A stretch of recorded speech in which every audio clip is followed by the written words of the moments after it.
Hey guys, had some range time with my new M&P Shield 45. Just kind of wanted to give you my first impressions. I ran a couple different kinds of defensive ammo in it to see what kind it liked, which was grouping the best, and I'll share that with you. My first impressions. The new stippling that they have on the 45, absolutely amazing. I had absolutely no trouble. No slipping or anything. I had a nice firm grip on it the entire time. Recoil wise, very easy to control. I would say that almost goes as far enough to say that this has less felt recoil than my 40 did. Now, as you all know, 40s can be pretty snappy, but for being this small, I mean, this thing's got a 3.3 inch barrel. The whole thing weighs 20 ounces. Around 20 ounces, and in my opinion, to me, it felt like it had less recoil than the 40, shooting 200 and 230 grain. So, well, with that, let's move on to the ammo. Okay, first up, we have Winchester PDX-1 Defenders in 230 grain. As you can see, they were all over the board. We had a 4 1/4 inch here with one flyer, and a 4 inch here. Now, I didn't have the full 20 rounds from this one. This is just some leftover ammo I had from my 1911, which fires this stuff rather well, actually.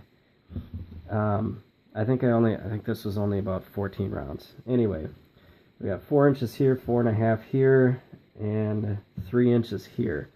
It comes out to 3 3/4 inch group average. Absolutely terrible. This one was all over the board, and I can tell you I will not be carrying this ammo in this gun. Next up, we have Sig Sauer V-Crown, 230 grain. I didn't even know that Sig made ammo. Granted, it's been a while since I bought ammo, but I didn't know they even made ammunition. So I picked this up. It was cheap. I think it was $18 for the box. So I decided to try and run it. So here's the 4 groupings. I ran all 20 rounds through these. Now we got 2 3/4 here. And these are all shot at 7 yards, by the way. I forgot to mention that.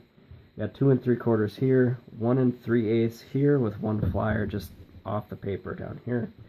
We have 2 1/2 and 4 1/8. Although this one, I pulled a couple of times, and because gust of wind, it was really windy out here today, out on the farm field. Gust of wind hit me a couple of times, and that's what kind of screwed this group up. But nevertheless, 4 1/8 on this one comes out to an average about 2.7 inches, which isn't too bad. And this was in 230 grain. The recoil on this was very manageable. That's about all I can say about that. Next up, we have Hornady Custom XTP in 200 grain. And this brought the grouping in tighter. We got 1 inch here, which is amazing. 1 3/4 for here, 1 1/2, and 1 3/8 right here. Or sorry, 1 5/8 right here. That comes out to an average of just under 1.5 inches. Amazing. This was also a cheaper ammo. I believe this was $18 for the box too. So this is, I would say, a good contender for what I'm going to be carrying every day in this particular pistol. And then the fourth, finally, that brings us to Barnes. The Barnes Tac-XPD in 185 grain. I tell you, this, right out of the box, this is my first shot, 1 inch group. I've never used this ammo before, either in the 1911 or in this M&P before. A guy I work with swears by it, so I decided to try it out. Now, this was the first shot. I was absolutely amazed. It shot first time, 1 inch group. Then we came over here a little bit wider, 2 5/8. This was also, wind gusts were hitting me when I was firing this one, so I'm not super concerned about that. Then we move up here, 1 3/4 and 1 3/4. That brings our average to just over 1.5 inches, 1.78 inches. And a couple of this one especially, I'm going to attribute that to the wind. It was really windy out, and the outside temperature was 22 degrees.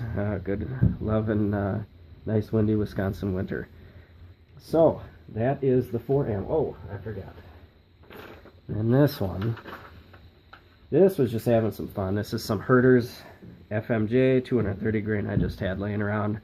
I decided to just squeeze the trigger as fast as I could, and I thought, you know, at 7 yards, it's a bit splattered all over the place. But I mean, if you were in a defensive situation and you were shooting at a human-sized target, I mean, this is all going to be in that center mass region. So that's what I got. I would say that, from my experience of this, it's going to be a toss-up between the Barnes or the Hornady Custom.